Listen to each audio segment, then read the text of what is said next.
For today's message, mag-isgot kita kabahin ng trusting God in times of crisis. Pagsalig sa Diyos, panahon sa krisis. Sa imuhang kinabuhi. Mababasa na to sa 2 Chronicles chapter 20 verses 1 to 30. It's all about the story of King Jehoshaphat. Diin na naipit ang ilang gingharian atong panahona na sila sa usa ka hopeless situation.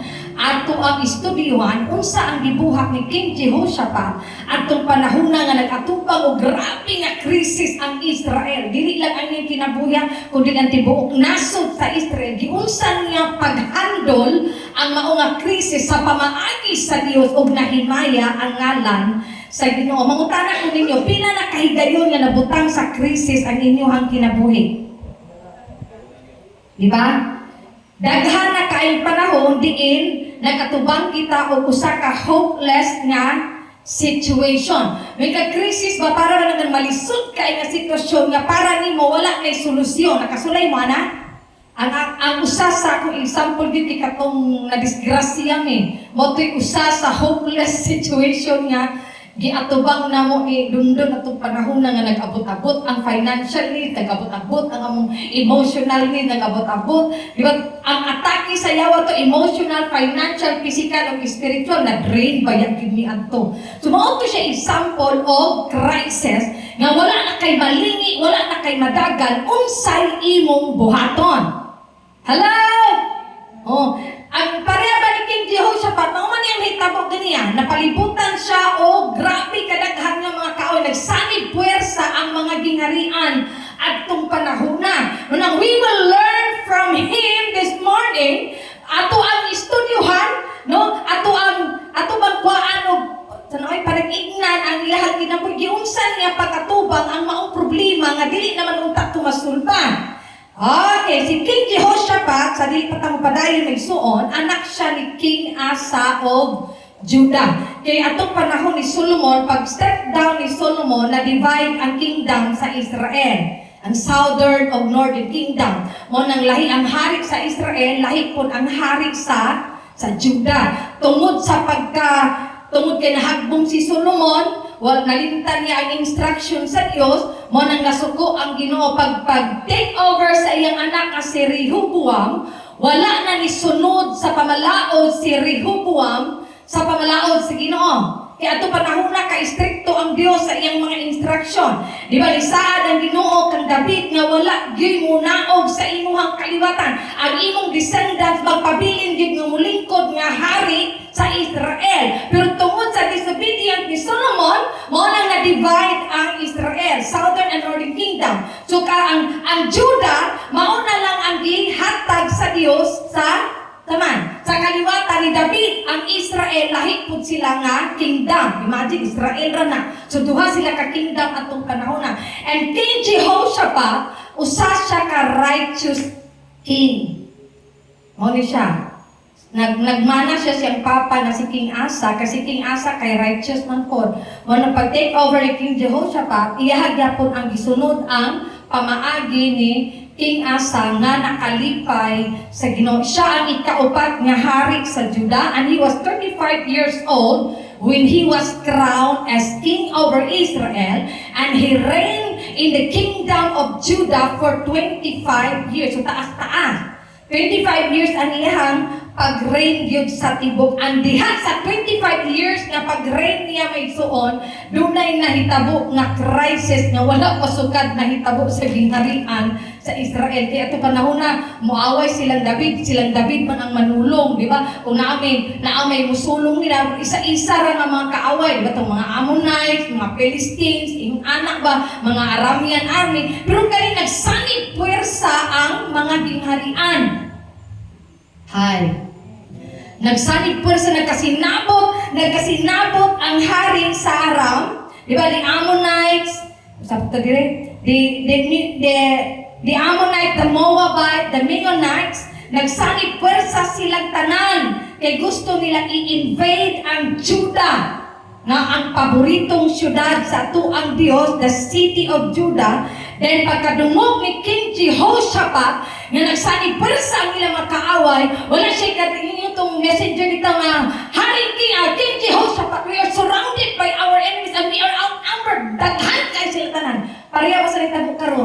ba gamay kay Israel gigubat sa Iran. Mura ra kuyaman ang Israel ikumpara nimo sa Iran. Dako kay Iran. Dato kay Iran. Pero matingala ka dili nila kayang mapulbos-pulbos ang Israel. Matikdan nyo na, gamahanan kaayo ang tinuod niya Iron Dome sa Israel, dili ng mga interceptor, ng mga missile interceptor. Ang Iron Dome sa Israel is ang kamot sa Dios nga nagtabon sa maong nasod. Bisan pa na sa unang panahon and until now sa present. Muna pagkadungog ni King Jehoshaphat, nga napalibutan na sila sa ilang makaaway, pertika yung kadaghan, outnumbered and surrounded sila. Ang gibuhat ni King Jehoshaphat, mao ni ato ang i-learn ka nga kabutagon. The first one is the petition. Okay, mauni siya.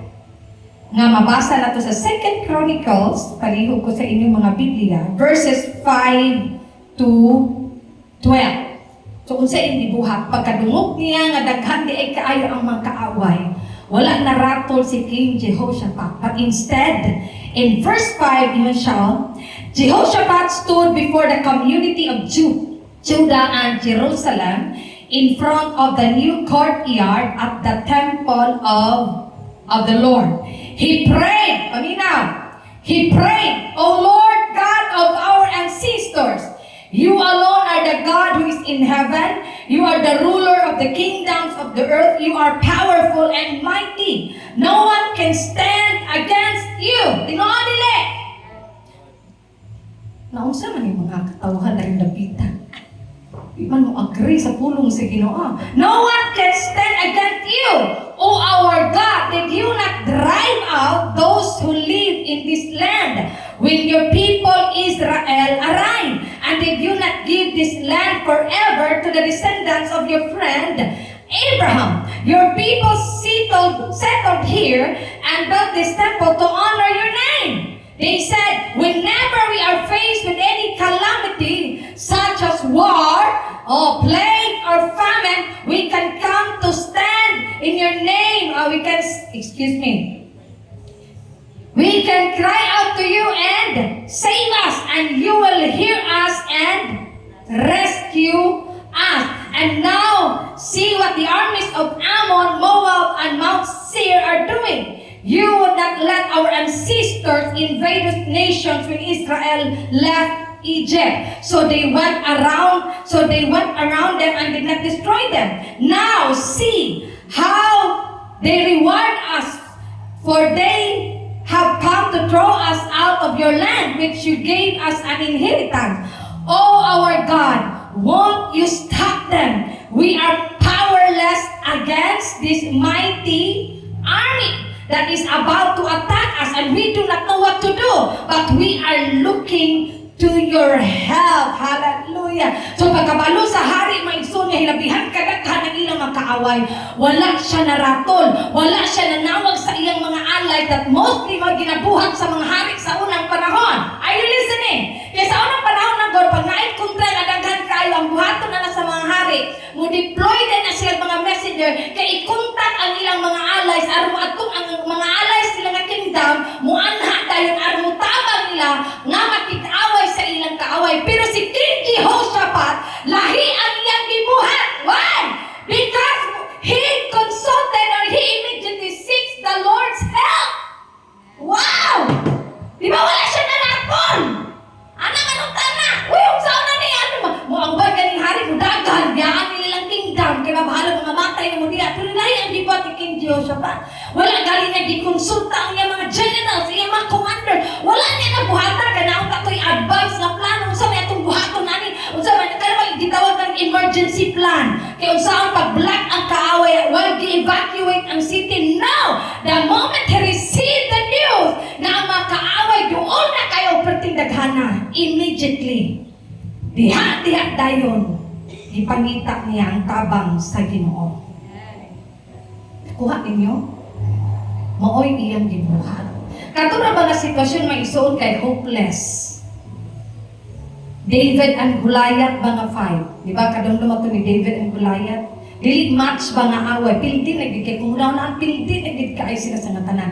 Pero tungod kay gipaubos ni King Jehoshaphat ang iyang kaugalingon diha sa Dios, di ba? Tong last part ingon siya nga wala mi kabalo kung unsay amo ang buhaton. Imagine sa iyahang pagkahari.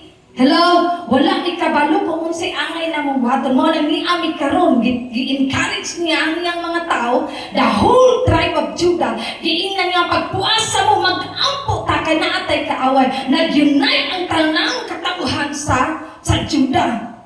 Are you there? Are you getting my point? Nga nagidagan man siya sa Ginoo. Nga wala man siya nangayitabang sa mga rin. Kaya kabalo si King Jehoshaphat, unsa ang gibuhat sa Dios sa nang labay ng mga katuigan. Unsa ka ba tinud-anon ang Ginoo sa ilang mga ancestor. Diba ito sa prayer niya, the God of our ancestor, dili ba kayong yuta, gihatag maninimo sa kaliwatan sa imong higala na si Abraham. So aware siya sa mga milagro, sa mga gibuhat sa Dios, sa mga nang labay pang henerasyon sa ilahang kaliwatan. Nakita ninyo? Manang confident kayo siya sa iyang pagtuol sa Ginoo nga nagitabang nga moabot. Ana unta ta.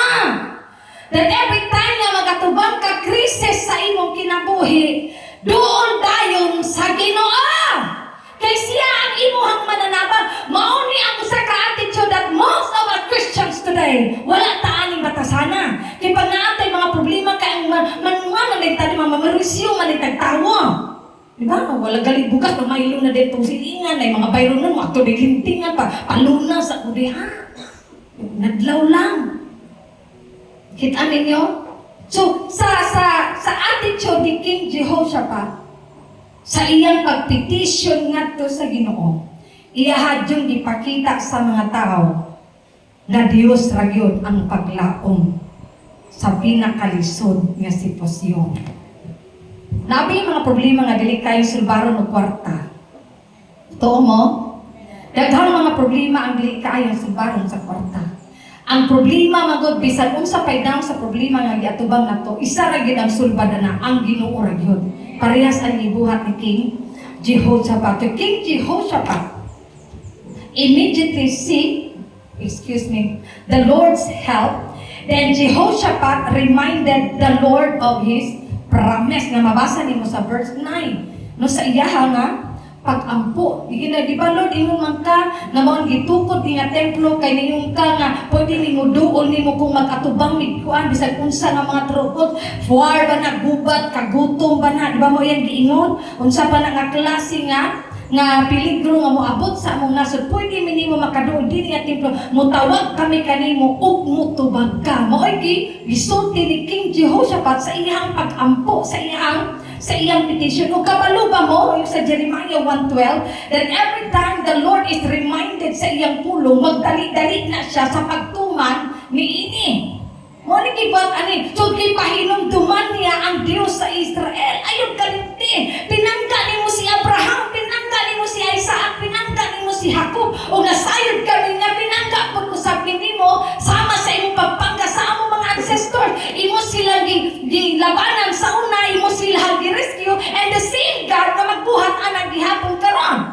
Gabantay mo atong gigukod ni Abraham katong itong nang gubat sa Sodom and Gomorrah nga nakuhang captive si Lot, di ba?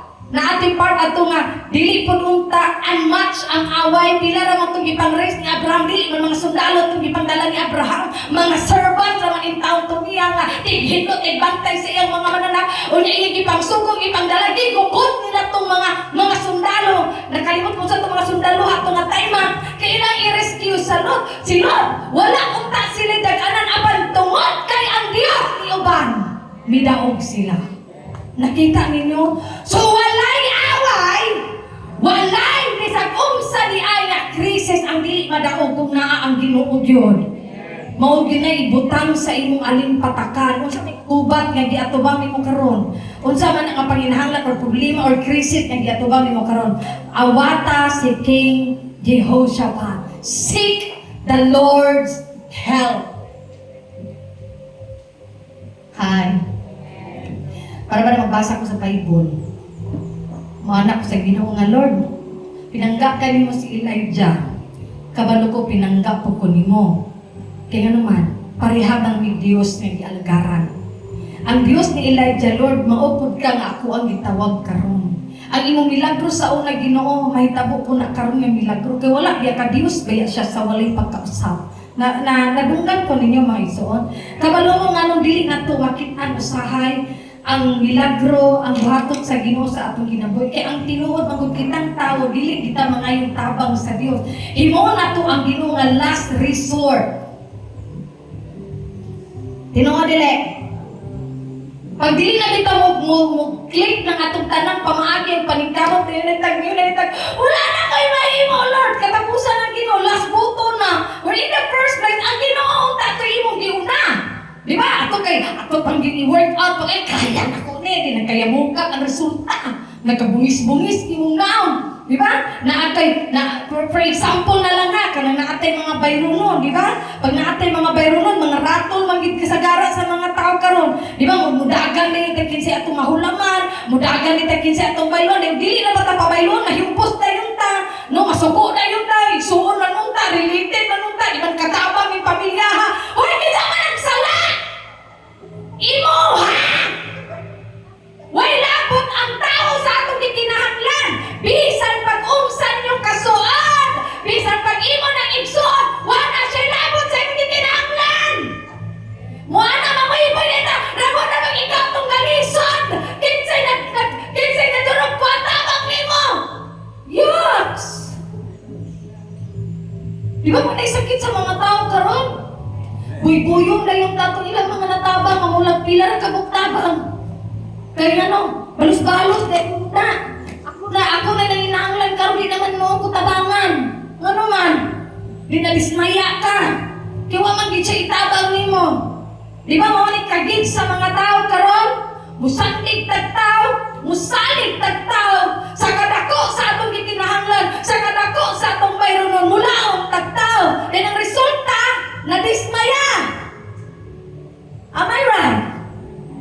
Mo nang bisan unsa pa kadako kagamay, unahag yun ang Ginoo. Lord, ikaw di mo tagbo ani. Ikaw yun ang muhatag ani Ginoo. Ipag mag-ampo man kadaan, ang Dios na dayang muhan ay paminaw mo ang tao instrumento ra na. Dili ginamatandok ang tao kung dili natandugon sa Ginoo. You always remember that. Kaya ang tao karon sa atong panahon, hakog kaayo sa salapi. Mayon na ba dayon ay ihatag bata-bata nga. Isang adlaw na kung tinarbahon, ihatag lang. Nanabi ang prinsipyo sa tao karon. Mo na mag-ampo ta, kay ang Ginoo kabalo siya, kinsa himuon yung instrumento, aron matagbo ang imong gikinahanglan. Nagani panahon di ba gaampo ka?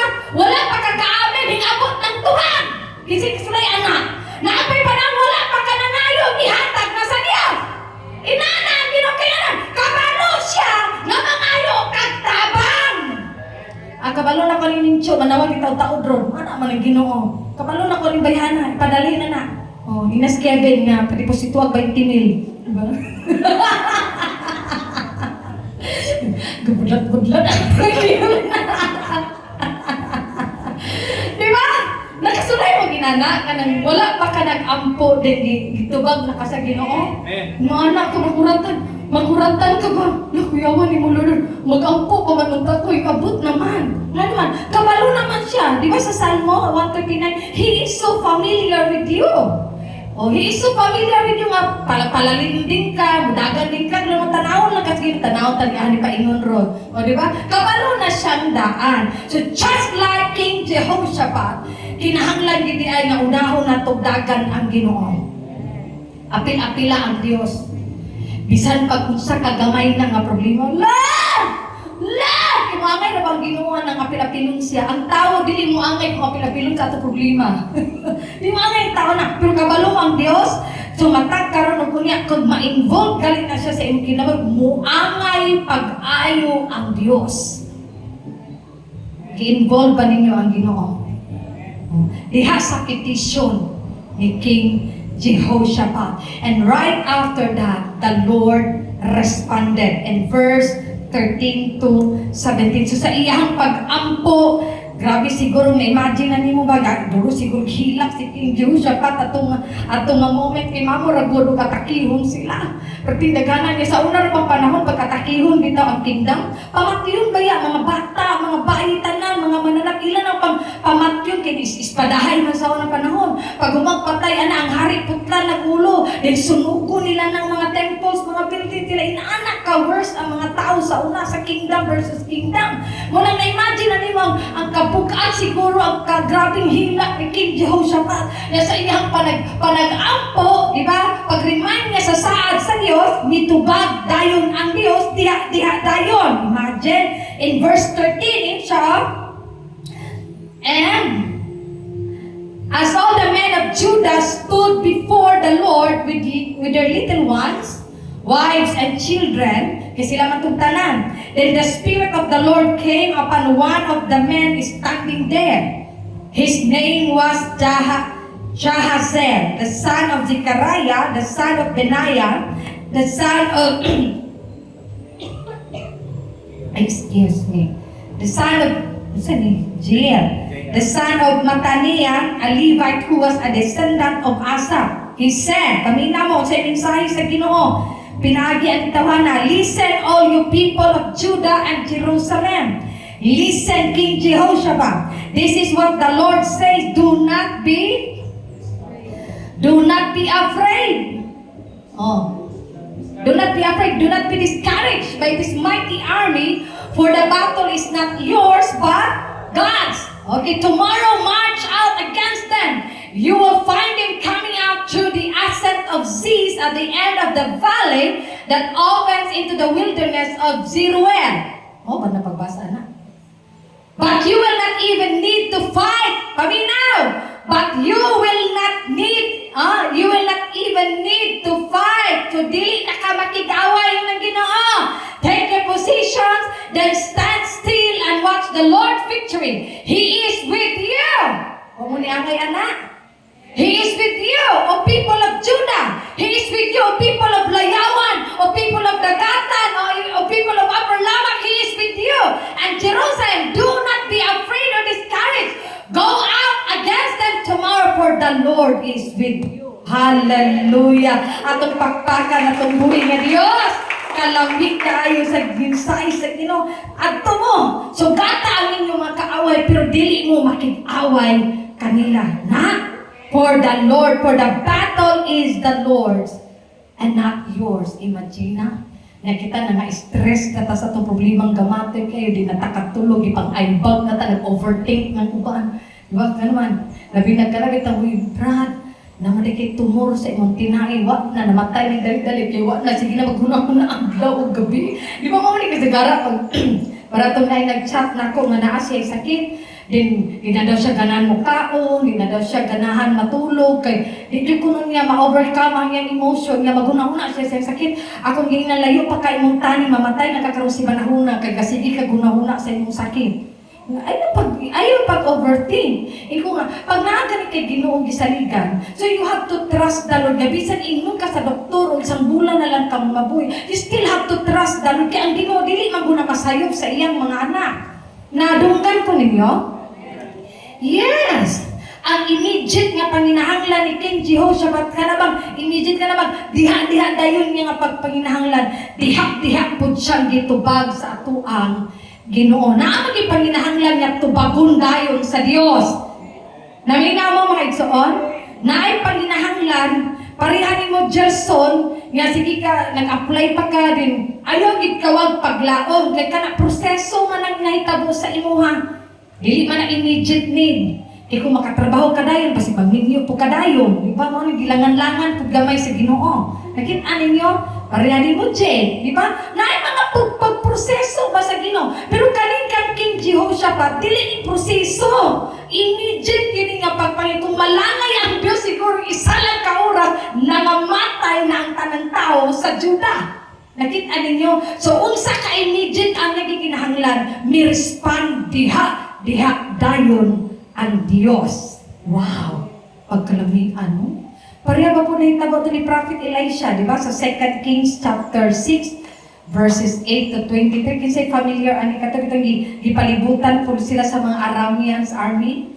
Kaya ang kaning hari sa Aram nasuko na siya, gi-accuse na niya ang iyang mga sundalo, ang iyang mga general na matod pa niya na ay traidor sa iyang mga sakop. Ingano daw mahibalan sa Israel ang ilang plano.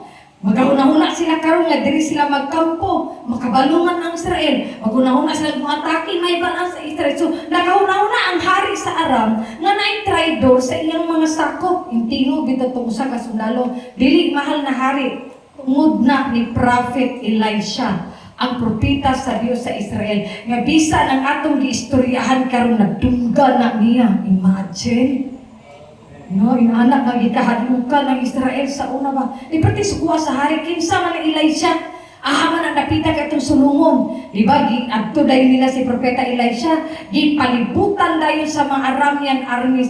Di ba gud nalisang ang servant ni Elisha. Kay pagtan-aw niya bilabing daghanang sundalo sa gawa sa ilang balay.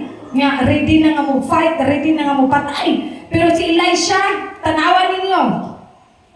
Gawas sa iyang balay nga chill ra kaayo. Ginan pag kano ba inan gusto ko na inanang attitude ba? Chill ra kaayo ganun. Kato patay na galing to. Kita si Pastor Aminchi sakit lang naratol na, no? Pero si Elisha, imagine ako ba kung gi-picture out bitaw? Gi-picture out ako sa Elisha ba gawas sa putahan. Asa gud na? Iyan dito si Gehazi, tanawa master. Di ba ito ba siya? Ayaw kadlo, mas daghanin na anato na ang kani pong servant na way relasyon sa Ginoo. O basta kita kinsa may pasabot ka siyang master na daghan kayo.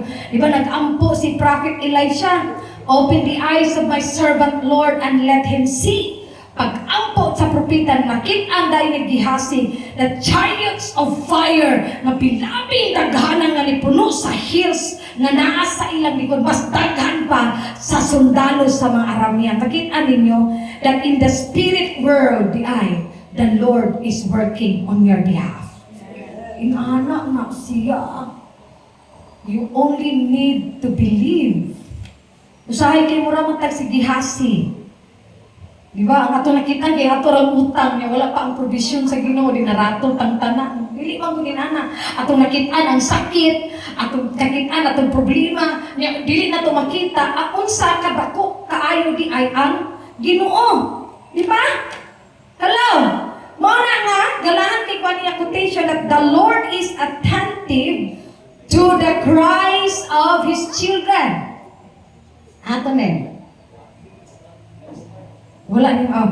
The Lord is attentive to the cries of His children, and when they call upon Him, He will respond, and He will save them from their troubles. Grabe ka-attentive ang Diyos. Maminaw siya pag-ayo sa imong mga hilak o sa imong mga tawag. Mo na mangutana ko, anak, magkatas Ginoo. Tingnan man nga, mabalaka man tagduro, mahadlok pamantahan to karon.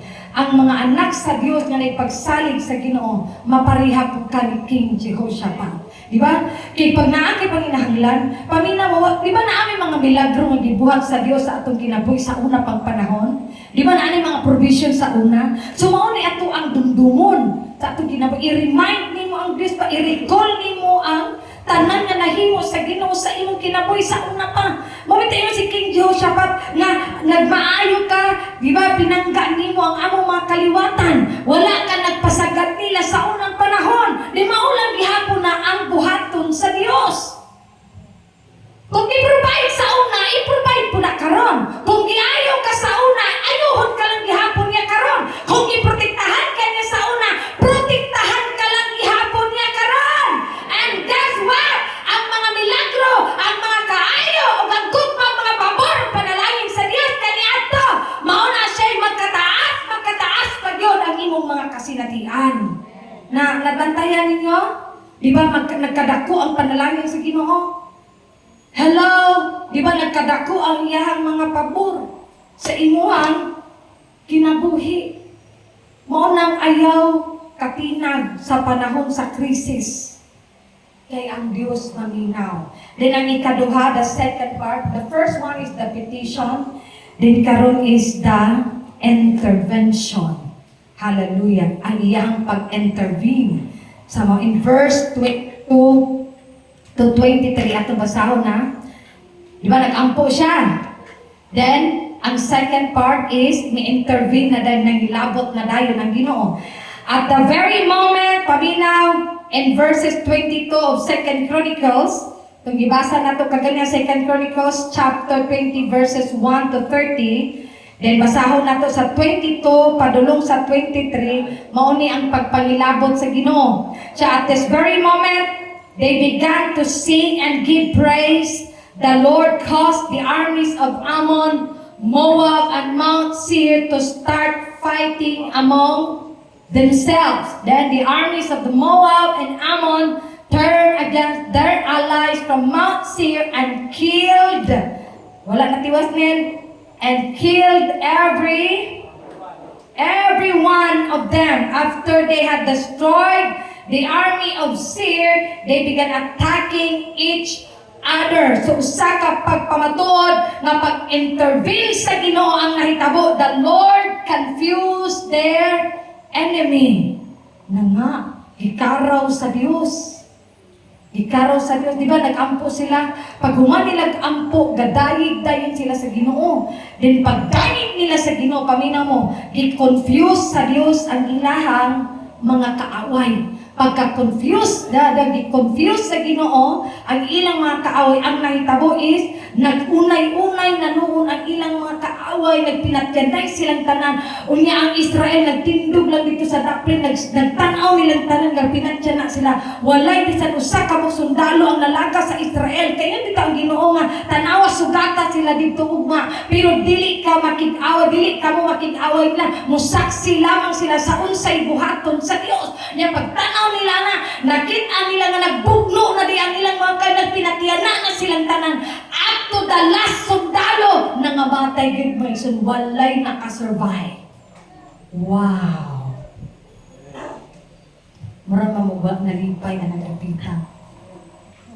Nakita ninyo? Ang tinuod yun ng when praises go up, blessings come down. Nanangkaho. Nag-ampo man siya sugo. Di ba kung nag-ampo, nag-diet sila sa Ginoo. Pag-diet nila sa Ginoo, hinaog ang presensya sa Diyos. Kasi nakakuha na itong katupong paghalad ni King Solomon sa templo. Nakakuha na itong account. Di ba katong nanugtog ang mga Levites, nag-worship sila sa Diyos. Di pag-worship nila sa Ginoo, ninaog ang presensya sa Ginoo sa ilang taliwala. Nga ang mga pari, ang mga Levites, wala sila kaharong, nang yuko sila tanang kay grabe kabukat ang glory sa Diyos. Di kanaog sa ilang taliwala. Nga perti nilang enjoy sa presensya sa Ginoo. Nakita ninyo? No? Gikalaw sa Diyos ang ilahang mga kaaway. Wala na hago ang Israel. I hope na nakuha niyo ang mensahe. Nga kung naay mga kaaway na inanapon, dili na kaaway mag-ibugna. Tanawa na lang kung unsay buhaton sa Diyos. Pareha ba ni Daniel? Tanaw si Daniel. Gitabangan, gidaot, pero gaampo. Yung sinitabo, naunay ang yung mga kaaway inaanaraw ang kita kalito kapagansi. Diba? Pareha ba sa kong anak na nanaw ni Cinderella? Anak ko, tanawa si Cinderella, bibi, humble and kind. Anak, kinanglan humble, kay labanan sa Ginoo. Tapos pagkataon-taon niyan siya, diligid ka pwede yung Cinderella, ma. Pwede Cinderella nga naman, isog, baya ka kayo. Nakulbaan ko makasubayan makanya bagay ni mo si Maleficent. Ay kani kay wala ra Jesus name. Ni anak ko sa kong kagaling magkuan na jud ko ani magminor ris kung kaugalingon na ani. Mamor ko na dili na ko bagay mag Cinderella. Oh my God. Murag ako kadawat ato mga linyahan gyud. Naghinuktok og kadyot. Are you there? Mulaban man gid ang Ginoo sa iyang mga anak.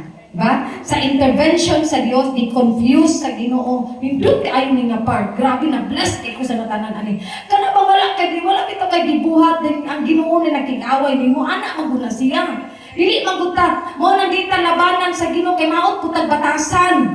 No, ang atong silingan naka 20 istorya ikaw si pintana, iputa paganse, di ba? Dili ta kabalo mo paubos sa atong mga kaugalingon. But King Jehoshaphat ani nga istorya magsuon, ang Biblia nagtug-an niya, gipaubos niya ang iyang kaugalingon. Mao ra man ni ganahan sa Ginoo. Kanang magpaubos ta sa atong kaugalingon. Nga bisag kwartahan ka, bisag naa kay influensya, bisag kusgan ka, na kaya ning bugnuon og buitag-ulo nimo kaaway, pero imong piliyon nga magpaubos ka, mas nindot ang balo sa Ginoo. Hallelujah! What? Ingnon man kasi yung tanawan ang akong buhaton sa imong mga kaaway. Ganong gabungon mo atong karon sa imong silingan. Ipalaaway pud mo utro. Tinoo dili. Di ba? Wala di talabanas Ginoo. Kana bitaw sige pangilabot ninyo. Kanang sige jud pa na di mga tao na hilabtanon bitaw kasi nga tanan. Pero kung imong pagpaubos gyud grabe pag yun ang imong pagpaubos kaysa sa ilang pagpangilabot. Timandi galing na maabot ng panahon kansiro na sila manawag na nimo. Magpaampo man na. Latinuog na. Mukalit lang nga sila og tugkag sakit. Ngayon na lang ampuin ko sister. Kaya mga inana man ang realization sa Ginoo. Pero kung magtubag mo sa post kag maot, post ko check maot, gabras balos mo post, what yung ginungulaban ninyo ana. Pero tilipayas yawa ninyo duha. Kung tarag born again, patol na. Mana ako dili na ko reply anang mga bongbuang anang ako mga bashers ana ko reply oy. Mahiblat man ko. Bahala mo din munggap mo diha. Dili na ko mabalot. Di ko imong balusan. Di na sila magpaalkansi. Kaya naman, i-control mo na si yawa. Nagirikon na ba si yawa? Kabalong ko nasapot as Jennifer mo na ni. Ay ayuhon mo na si yawa o kuan to. Naghilabot ni mo, di ba? Tugkan kag sungay api. Mo nang way mahitabo nga pagbalos sa Ginoo. When we pray and when we praise the Lord, then He will confuse our enemy. Hala! Si Kevin manunta to akong banukan. Ti Pedro naman inuwi ako na banukan. Ano naman i-confuse man nga kaaway. Hello! Oh my God! Siya manunta to akong gitungulo. Nga nung ako naman, banda naman yun ng tunglo, ino na akong gibuhian na to niya. Ano naman? Kaya ang Ginoo ang hinglaban. Mora ba ni price to pay sa mga tao na ikugma sa Diyos? Mo nang ingon kasi mong silingan mamatay! Maunta ka! Mugirin! Maunta ka! Mahitabo na nila. Di kayo mo anak ko ka. Ikaw man! Balitan ka! Mura. Balos ko di. Impas mo. Di ba? Dili oy. Himuon na to ang gibuhat ni King Jehoshaphat. He humbled himself in prayer. Then nakita dahil niya ang intervention sa Ginoo. Imagine. No one can stand against you kung ang Dios na agyud nimo maysuon. Walay makadaog sa tao nga giuban-ubanan sa Dios. Walay makapataog sa tao nga giubanan sa Ginoo. Bisan kung saan pagkagbiraan na nila, bisan kung saan pagkaglagdaon na nila, kung ang Ginoo nag-uban nimo dili ikakaya nila anang saman birahon. Kusgan pa inang kamot sa Ginoo. Ngadungkan ko ninyo. So it was the intervention of the Lord, hallelujah, na na-confuse ang mga kaaway. Siguro ang pananaw sa mga sundalaw sa taga-Mount Church, sa mga Moabites, di ba sa Amulet, ang Israel na tungod mo ito, gitikbas nilang ulo, pagkita na gitikbas, hibalos mo ang mga taga-Amon, nabuang siguro yung kauban na, yeah! Nagkatinigbasan na sila. Ang sama na ko rin na itabok eh. Nga naman nga, nalibat. Imagine ko, siguro Lord no nga, gikuan gini mo to ba ang pananaw siguro sa mga taga-Ammonite, taga-Meunite sa Israel, ang di ba iba uniform na sila sa unang panahon. So pananaw niya kanilang aping panood kay lupa nin nasuko po to kay lupaay na sila. Na syempre mga isog dito kanyang mga sundalo, wa sila kapag tinibasay na silang tanan. Nahimuot jud ko bagaw na huna. Ako ra kung i-picture out ba kay di confused biya sa Ginoo ang kaaway no. Din may tabo po na sa tuang mga kinabuhi. The Lord will confuse your enemy if you are in a habit of prayer and worship. Mama ni ang kangkwan, King Jehoshaphat. Paminaw mo, patasana gid ninyo kanunay ang pagdayeg sa Ginoo.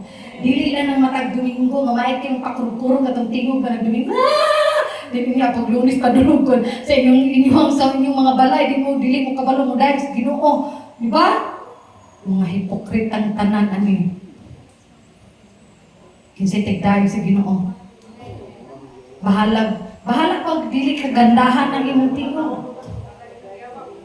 Diba? Mukanta ka, muampo kas Ginoo. Sayo pa lang sa kabuntakon. Di ka na magpag-ampo, pagsugod sa Diyos sa mga pag-ampo, pagda-invitation na sa iyang presensya. Namina ba? O diingani na ang presensya sa Diyos. Musunod tayo ng panalangin. Musunod ang iyang proteksyon. Musunod ang iyang pabor. Sunod-sunod ka na bisag asa ka mo at tumatingala ka banggaan kag panalangin niya naman. Dool kas Ginoo. Wow! Kaya mo tagbadyaw, tagaita anak ni. Tagaita anak ni. Diba na yung mga tao, yun na lamig ipupukog ng siya, hindi mo badyaw. Magkadali yung tagait. Namin kayo mga tao nga, dali kayong mga yu. Maot. Mas lami ng mga anak sa Diyos kita'y mga hatag. Kikita may channel, so dili ka channel kasi kayo kagpangayo. Labi na kayo makadaog, siguro-swerte, balato di brand. Nagtagitaan yung mo na kong membro. Mo bito ni buhaton sa mga tao. Nana, if you want your enemy na ma-confuse, halaan po para makita nimo ang buhaton sa Ginoo. And aside from, di ba, pag-intervene sa Ginoo, na-confuse ang niya mga kaaway, then, girewardan pa yun sila sa Ginoo. In verse 25 to 26, daghan kaayo spoils of war ang ilahang nakuha, gihatag sa Ginoo sa tumang kasayon. Kaysa unang panahon ng God, pag naa sila atakiyon nga kingdom, pag makadaog sila, pagkuhaon nila ng mga treasure sa kingdom, mga gold, mga silver, kung saan ang naa sa kingdom, paon na hudton ang latanan. Pero diri ang hitabo, effortless kaayo ang panalangin nga gihatag sa Ginoo sa Israel. Wala pa sila nakibugno, waling kasamaran, wala natikbasan. Iko na lang sila nanguha ng ngunit at itong mga nabiling sa ilang mga kaaway, di ba? Hallelujah! Pagkalami sa mayong tagamtamon, wala sila naghako sa yun ra kay gihatag sino. Wala na! Dawat limpya! Wow! Nga sila nakabungi-bungi ng paningkamot aron makasakyanan. Ikaw, Jason, gihatagan na lang kag yabe. Mana din sila posible din na pasura. Imposible sa mga tao may pagtuo. Pero posible sa mga tao may pagsalig sa Ginoo. Kasi nakadumdum atong gitestimony na kung ninyo katong si Pastor Palos. Diba katong giingnan siya sa Ginoo, giingnan siya sa Holy Spirit, kanang 5,000 nga naa sa imong pitaka, ihatag na sa offering box. Kaya may missionary gawali ato sa ilang church ba to? Gipaningot siya agkot kaya dili niya ihatag ang 5,000 kay down payment niya motor. Kaya mamutang man daw siya matod pa niya. Mga bata-bata ko si Pastor Carlos na ito, tiguang naman kay sa gatanan. Siya ang speaker ng usa ka, dukay kayo hapit ako nung nahurot ang kanta sa hatag. Saan ang Bisaya? Muhatag ko nga malipayon. Hapit ako nung niinday po ako siya lumis sa simbahan. Dagko kaya sin gastragol siya sa pagkuot ko sa iyang pitaka. Galisod siya kuot kaya ang 5,000 at yung panahon na dako na kaina. Samot pa ko nga dako niya kay pastor siya talagsaon ra ko na itong gitiguman niya ang 5,000. Pero giingnan lang siya sa Holy Spirit, ibutang sa offering box. Agoy, pag yun ang last part na itong last two ending na daw sa kanta kami saya, wag di ko siya mahimo. Gikuot ko nun niya ang iyang pitaka. Abatod pa niya pag slow motion pa ko siya. Gidagan kay taas mo kunog aisle ang church. Dikan ko na dito sa intan, hingdakan ko nun siya, gidaw ko nun yung 5,000. Yeah! Pa! Then na-ending ang kanta. Kabalo mo siya na itabo. 2 months after na nanawag niya, Pastor, dali sa diri kay nako ihatag mo. Pag adto niya sa balay, itsahan siya giyabi sa ka brand new nga Honda nga motor. Perte niyang hilak. Mao din lisod ko no kay buhian ng 5,000 kay dako day ko no kay bugti. Nakita ninyo? Hello, effortless. In anak ka maayo ang Dios nga mohatag og panalangin sa iyang mga anak. And not only that, nga nahimong effortless ang panalangin sa Ginoo magsuon at higayon na pagud gikahadlukan nagmaayo sa mga tao sa mga neighboring kingdoms ang Israel tungod sa ilang nadunggan nga siyempre no na nagtuo mo nga karon lang na yung mga marites at itong panahon na nabi ug maayo ang mga tao nakabaluba mo nga ang mga kaaway sa Israel nagpinatyanan nilaban ang Dios sa Israel di pa nabi na sa mga tao sa nagkalain-lain nga mga kingdom na hiabot nila dito di pagod gibutang sa Dios sa mga kaaway sa Israel ang fear nga dili na sila makaharong sa mga taga-interprete na nilang hadlukan, dili na gid sila mo atake. Mo nang throughout the reign of King Jehoshaphat, katong nga last war na gid siguro to, nakabaton sila grabe nga kalinaw sa kingdom kay wala nagi makigharong sa Israel. Wow, hallelujah. So inana ko ba sa ato ang life, sa sigig panghilabot sa mga tao sa imong kinabuhi pulaan na sila, ay hindi kilabti kay pinangga na sa Ginoo. Diba? Atong last time ako naglibag, nakitugkan ko hubag sa lubot doon guys manulian.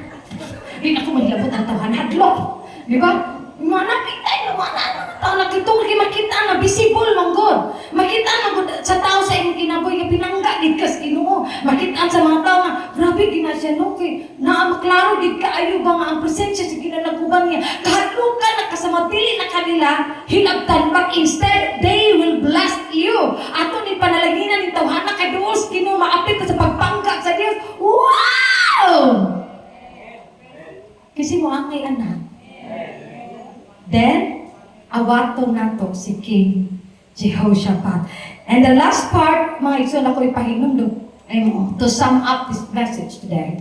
Atong dumdumon kanunay, nga mulaban yun ang Diyos sa iyang mga anak. Manipunto ha, mulaban ang Diyos, maminaw ang Diyos sa tawag sa iyang mga anak, o mutabang ang Ginoo sa iyang mga anak. Dili gid kaniya talikdan. So unsa man nga crisis niya kakaron, wala ko kabalo ang Ginoo rin nasayon, always remember ang Dios nag-uban kanino. Manindog ta lang sa pagtapos. Hallelujah. Salamat sa Ginoo sa iyong mensahe karong kamuntagon.